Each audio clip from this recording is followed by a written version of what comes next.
Đêm long ý già nhớ hâu mà tài ta mong rong.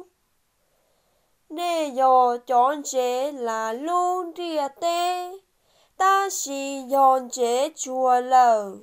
Dùa mua đa chi, ua còn chế tró ca đầu tua.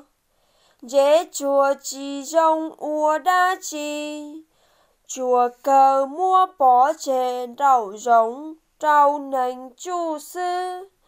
Nê dò lu tinh chi. Trâu lu rìa tê. Y lu rồng thì trâu sầu.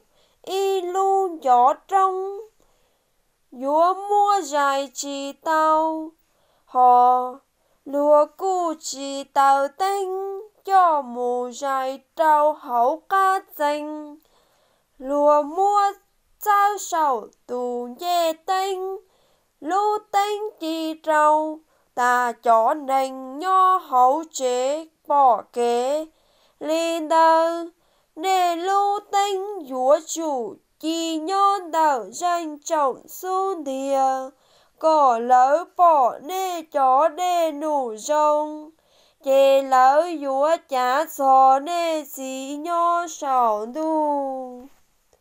Do hua tai Giê-xu lưu mong rông.